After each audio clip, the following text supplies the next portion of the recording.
Bu hafta ne yapayım diye çokça düşündüm. Sonra pek ulaşılmayan bir cevher gördüm. Elbette ki NSX, tabii ki de Civic. Peki ama Integra? Şimdi gözlerinizi kapatın ve şunu dinleyin.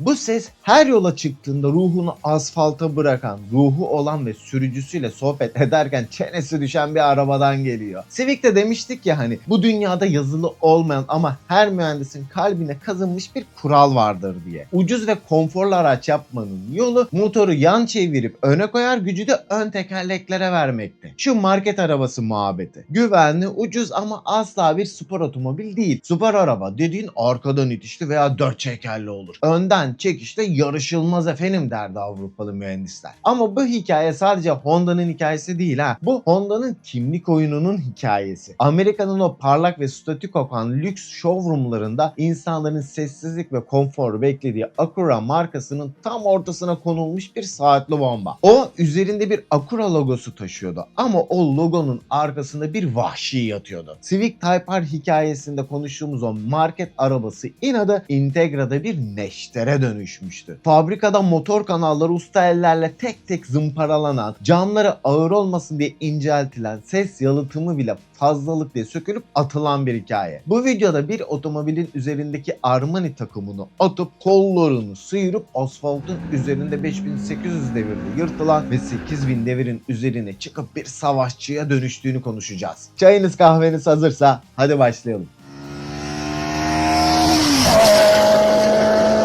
Şöyle geri çekilip otomobil tarihine baktığında bazı logolar vardır ki öyle ha bu logo bu şirket falan demezsin. Logo sende içeride bir şeyleri tetikler. Gözünün önünde bir tarih akar. Sağ ayağın gıdıklanır. Honda'nın o kırmızı üzerine konulan gümüş H logosu da aynen öyle. Bu logoyu Civic'te biraz konuştuk ama manasını iyice anlamak için biraz geçmişe gidelim beraber. Honda markasının neden özel olduğunu görmüş oluruz. Sene 1964 Almanya Grand Prix'si. Honda daha bir sene önce ilk 4 tekerlekleri olan T360 kamyoneti yapmış, hemen peşine S500'ü asfalta indirmiş. Cesarete gel. Bir sene sonra RA271 aracını Formula 1 pistine indiriyor. Ama olay burada değil. Hemen bir sonraki sene piste indirdikleri versiyonda. 1965 yılında RA272'yi piste çıkartıyorlar ve Meksika Grand Prix'sinde Richie Ginter ile ilk birinciliklerini alıyorlar. Demeyin şimdi babalar arıza yaşadı ondan birinci oldu falan diye. Jim Clark ve Graham Hill motor hatası, Jackie Stewart debriyaj hatası, Bruce McLaren da vites kutusu hatası yaşadı falan. Oldu mu? Oldu kardeşim. Çünkü önemi çok büyüktü. Japonya'nın ilk Formula 1 birinciliği daha 2 sene önce araba yapmaya başlamış bir marka. Championship White denilen o inci beyazlığı ve üstünde Japonya'nın kırmızı güneşinin olduğu arabayla. O araba aslında bugün tüm Type R sevdalılarını temsil eder. Kırmızı Honda logosundaki o kırmızı tonu bu arabanın üstündeki o güneşin kırmızısıdır. Mühendisler bu logoyu bir arabaya koyuyorsa bu araba ruhunu pistlerde teslim etmeye hazır demektir. O kadar küçük bir kulüp ki bu. Buraya katılmak için sadece hızlı olmak yetmez bir araba için. Aynı zamanda biraz da takıntılı olmak gerekir. Malum Honda işte. Bu kulübün ilk üyesi hepimizin gözlerini ışıl ışıl eden, Senna'nın da parmağının dokunduğu o NSX Type R'dı. Ama Honda'nın olayı bu süper araba teknolojisini ve takıntısına ait olduğu yerlere çıkartacak sokak yarışçılarını ulaştırmaktı. Integra 1985'te ilk doğuş amacı Quint modelinin yerini alacak bir tık daha lüks ama çok tık kadar daha spor olmaktı. O yüzden zaten ilk adı Honda Quint Integra'ydı. Sadece Japonya özeldi hatta. Çoğu Avrupa ülkesine 1.5 motorlu 85 Alman beygirli modelleri yollandı. 1.6'yı paylaşmadılar. Bir yıl sonra Amerika'ya başka bir isimle gönderdiler. Acura Integra. 1993 yılında 3. nesil Integra yani DC2 tanıtıldığında Japonya'da yer yerinden oynadı. Ama tabii iyi manada değil. Honda bu arabaya dört gözlü bir far tasarımı yapmıştı. Japonlar o kadar dalga geçip o kadar fazla gömdüler ki satışlar dibi boyladı. Honda da daha fazla dayanamayıp 2 yıl sonra 1995'te hemen markajlayıp GDM front denilen düz keskin farları yerleştirip piyasaya saldı. İşte tam o yıl 1995'te kırmızı logolu ailenin ikinci ferdi yollara çıktı. Integra Type R. Bu arada Acura'nın doğuşu 1986'da 86'da olduğu ilk. 80'lerde Amerika pazarı için Honda'nın önünde büyük bir engel vardı. Orada kafalara yerleşen Honda imajı sorunsuz ama biraz sıkıcı, orta sınıf aile arabalarından ibaretti. Honda bu algıyı kırıp BMW ve Mercedes gibi büyüklerle kapışabilmek için 1986'da Amerika'da Acura markasını yaratmıştı. Konforun ve lüksün temsilcisi haline geldi o zamanlarda bu marka. Oraya giden dört gözlü Integra'yı Amerikalılar çok tutmuş, çok sevmişti. O yüzden Japonya'da değişen tasarım hiç bozulmadan Amerika'ya gitti. 1997 yılında Acura Integra Type R galeriye girişini yaptı. Şimdi o dönemi bir Acura galerisini hayal edin. Beş halılar, loş ışıklar, deri koltuklu konforlu sedanlar, takım elbiseli herifler gelip size şöyle lüks böyle lüks falan diye anlatıyorlar. Ve bu ortamın tam ortasında üzerinde Acura logosu taşıyan ama her yerinden ben buraya ait değilim diye bağıran bir Integra Type R duruyor. Her tarafta lüks ve özel ışıklandırmaların altında şık şık duran arabaların yanında resmen bir serseri gibi duran bir araba. Bugün bile JDM tutkunlarının o bir türlü bitmek bilmeyen hangi far daha güzel tartışması aslında 1993'teki o başarısız tasarım hamlesinin ve Honda'nın pazarlara ayırma taktiğinin bir mirası. Sizce hangisi bu arada? Filmlerde birbirinin zıttı iki kardeş vardır ya hani, ama filmin sonunda ikisinin de aynısının lacivert olduğunu görürüz. Bunlar da öyle. Biri Japonya'nın o dar, karanlık dağ yollarından gelen çekik gözlü bir Honda, diğeri ise Amerika'nın otoyollarında dolaşan lüks bir arabaymış gibi duran Acura. Ama kaputunu açtığında her iki amblemin de altında yatan aynı takıntılı ruh. Şimdi biraz da meşhur 5700 devire gelelim. Ya da 4400-5750 devire. Neden 4400-5750? Birazdan. Önce şu motoru bir işleyelim. Fırtına öncesi sessizliğin tam bozulduğu nokta. Bu arada Integra Type R'ı sadece bir VTEC efsanesi olarak tanımlamak biraz haksızlık olur. Mona Lisa tabirini çok kullanıyorum ama cuk oluyor. Mona Lisa'ya bakıp çarpık görüşlü bir kadın işte demek gibi bir şey. Çünkü bu arabadaki B18C motoru bir karanlık fabrikada insan eli değmeden robotlar tarafından bir araya getirilmiş bir metal yığını falan değildi ki. Usta ellerin dokunduğu sabırla işlenmiş bir eserdi. YouTube'da muhakkak büyük fabrikaların motorların toplandığı, işlendiği vesaire böyle özel motor odalarını görmüşsünüzdür. Böyle beyaz floresan ışıklı soğuk soğuk odalar. Bunu gözünüzün önüne getirin. Sonra dışarıda binlerce akord falan banttan hızla akarken burada bir grup kıdemli Japon teknisyen doktor gibi bir motor bloğunun başında toplanmış. Normalde biliyorsunuz bir otomobil motorunun emme ve egzoz portları kalıptan çıktığı haliyle bırakılır. En fazla hadi bir makine üzerinden geçsin falan bitsin. Ama Type R mühendislerinin lügatında yeterli diye bir kelime yoktu. Onlar hava motorun içine girerken en ufak bir pürüzle, en küçük bir türbülansla karşılaşmasına deli oluyorlardı. O yüzden o kanalları tek tek elleriyle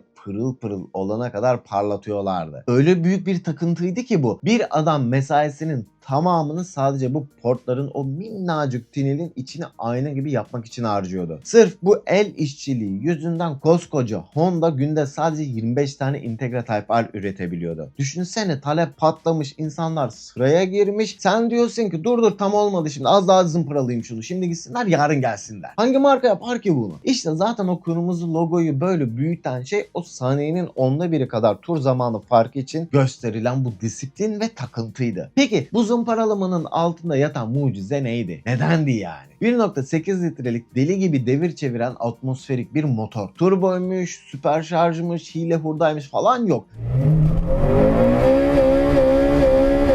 Dümdüz fizik yasaları. Mühendisler hafifletilmiş ve sürtünmesi azaltılmış pistonlar, güçlendirilmiş biyel kolları ve yüksek karbonlu çelik alaşımdan üretilmiş egzantrik milleri kullandılar. Sıkıştırma oranını 11'e 1 gibi o dönem için gayet agresif bir seviyeye çektiler. Sonuçsa 8000 devirin üzerinde bas bas bağıran, litre başına 110 beygir civarında güç üreten bir canavar olmuştu.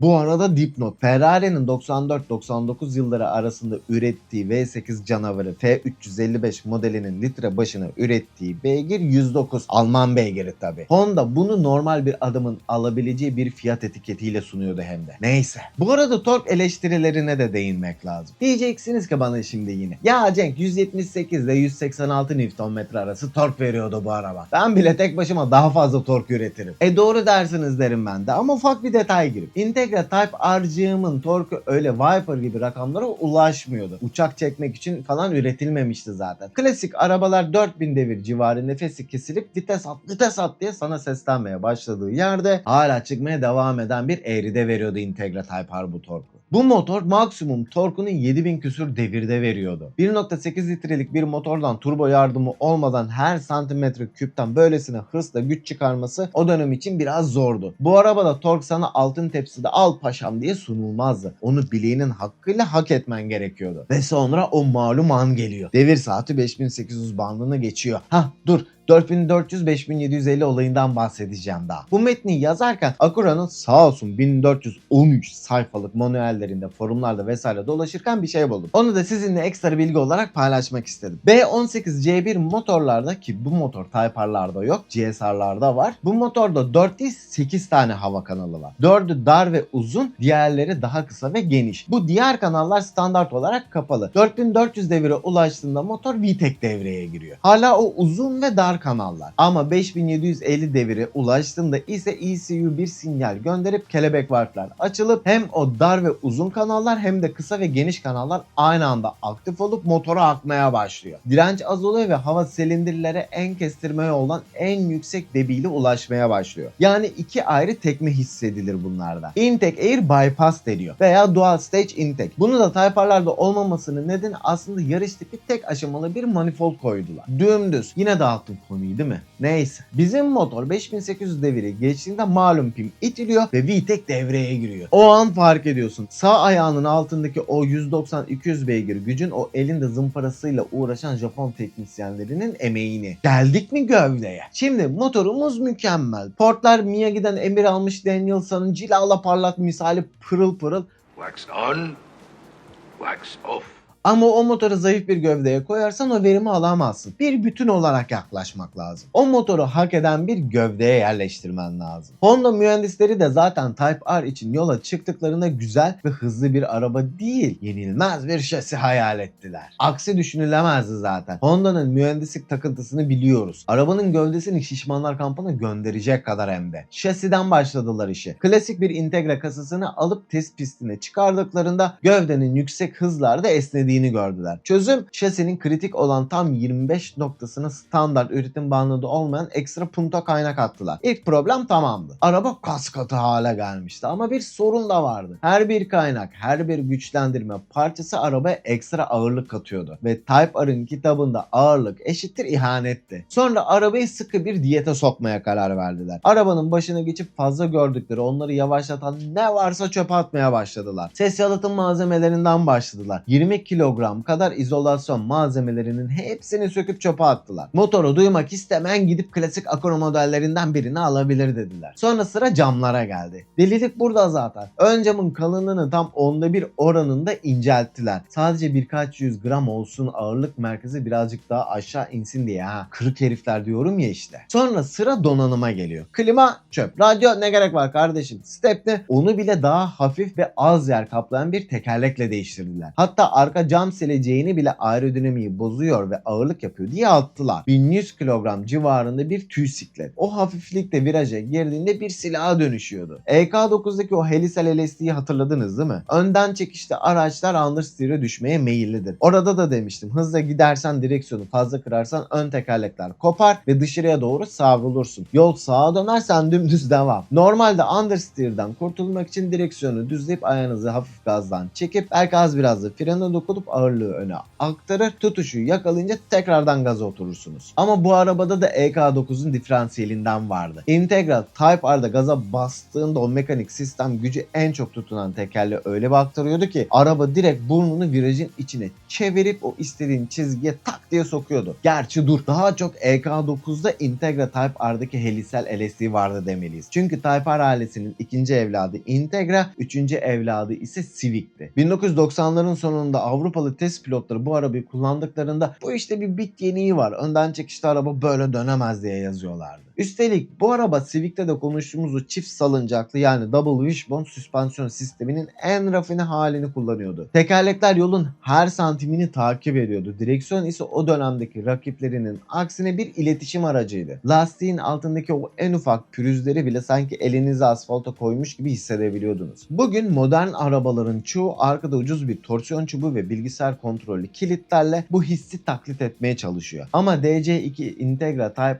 R bunu mekanikle, terle ve usta Japon elleriyle yapıyordu. 8400 devirle dönen bir ressam gibiydi. 2001 yılı geldiğinde artık hep konuştuğumuz gibi analog günlere veda yavaş yavaş başlamıştı. Honda mühendisleri de bu vedaya arkalarını dönmüşler. Önlerindeki engele bakıyorlardı. DC2'den daha iyi ne yapabiliriz ki yahu diyorlardı. İnsanlar o kadar sevmişti ki DC2'yi. Beklentiler o kadar büyüktü ki bir sonraki versiyon bu yüksek beklenti karşısında 100 yılın ezilmesini yaşayabilirdi. İnsanlar o çiğliğe hasta olmuştu. Honda'nın cevabı ise devrim olmuştu. Karşınızda 4. nesil DC5 Integra Type R. Burada olay yine vites atıyor tabi. Honda'nın ünlü atmosferik şaheseri K20A. B serisi motorların sinirli ve 1.8 litrelik hacimli ruhu yerini eVTEC teknolojisiyle işlenen 2 litrelik bir canavara bırakmıştı. Artık bu motorla beraber eski nesillerdeki gibi tek bir VTEC açma anı yoktu. Daha akıllı bir sistem yapmışlardı. Bu motorlarda ECU'ya tanımlanmış alt ve üst devir sınırı vardı. Yani eğer gaza yükleniyorsan bu daha alt sınırda devreye giriyor. Daha yumuşak gaz kullanıyorsan daha geç açılıyordu. 6000 devirde.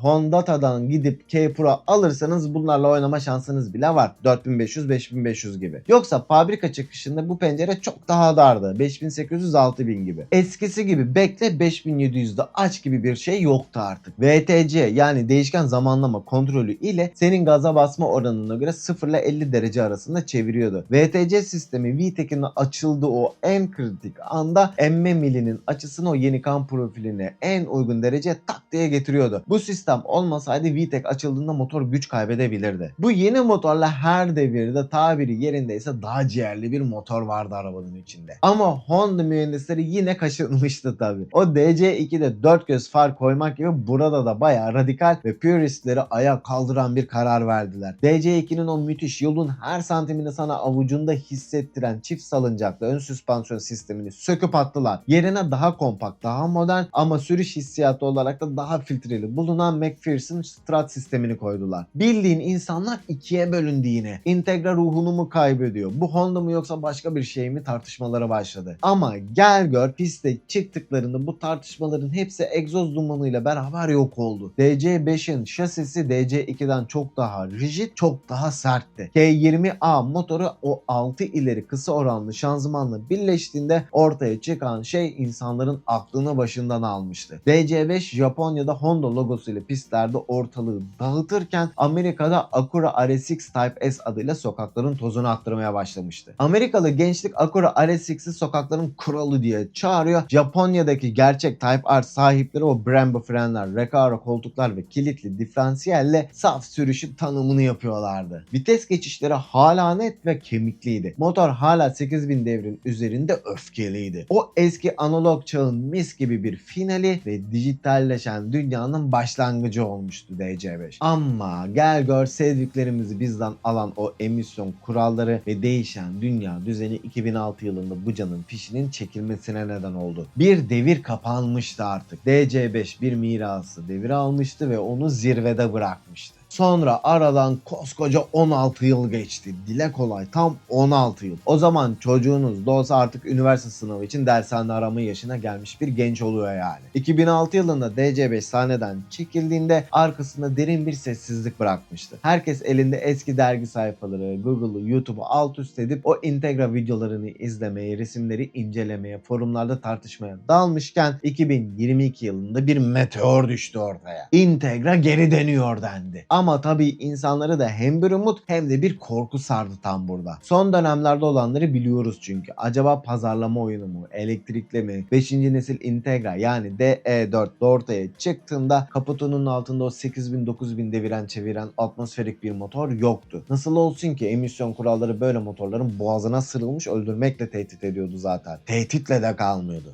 Neyse. O yüzden kaputun altında 1.5 litrelik turbo bir ünite vardı. Ama Honda yine Honda'lığını olduğunu yapmış ve dijitalleşen bu çağda nesli tükenmekte olan 6 ileri manuel vitesi yine sokuşturup meydan okumasına devam etmişti. Ama bomba Integra Type-S ile geldi, DE5 ile. Bu araba DC2'nin ruhuyla DC5'in kaslı duruşunu 2024 model bir gövdeye sığdırmaya çalışıyordu. Kaputu kaldırdığınızda FL5 Civic Type R'da da olan 320 beygirlik 2 litrelik K20 C1 motoru size bakıyordu. Ama Acura logosunun lüks maskesi bu sefer altına çok daha olgun ve premium, ancak canı istediğinde dünyayı ateşe verecek bir vahşi saklıyordu. 320 beygir gücün hepsini ön tekerleklere verip onu virajın içinde nasıl tutarsın? Cevap yine Honda'nın takıntısında gizli. Genişletilmiş iz açıklığı, mükemmelleştirilmiş adaptif süspansiyonlar ve o kilitli diferansiyel. DE5 modern teknolojinin içinde boğulmadan size o eski analog hissiyatını turbo şarjın torkuyla harmanlayıp sunan bir mühendislik harikasına dönüşmüştü. Vites yolları hala eskisi gibi kemikli. Direksiyon hala size asfaltta olanları, arabanın yaşadıklarını hiç süzgeçten geçirmeden direkt anlatıyor. Belki o eski elle parlatılan portlar çağı bitmişti ama sürücüye saygı duyma çağı Integra ile hala devam ediyordu.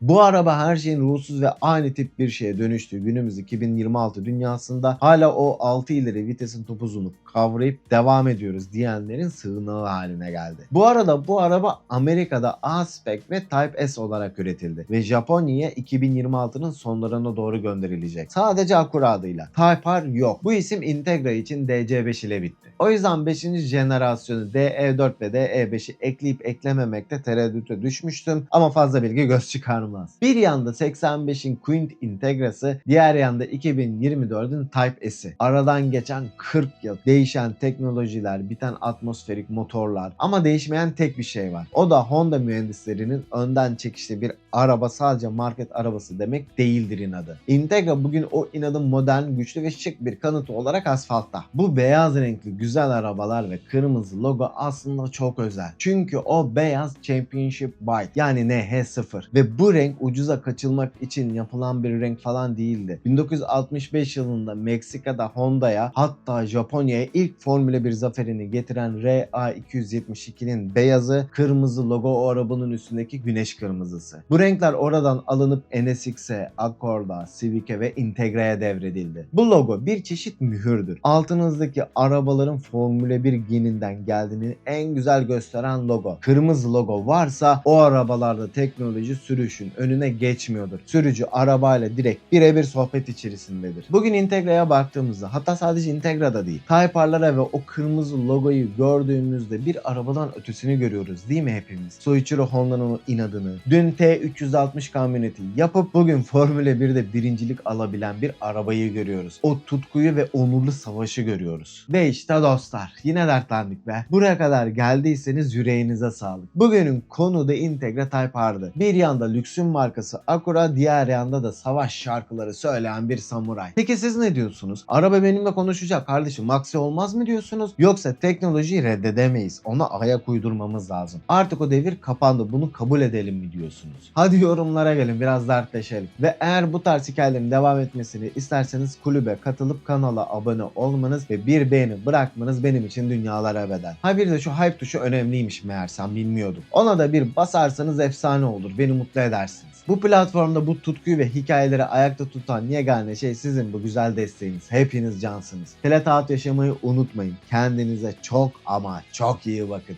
Sonra görüşürüz.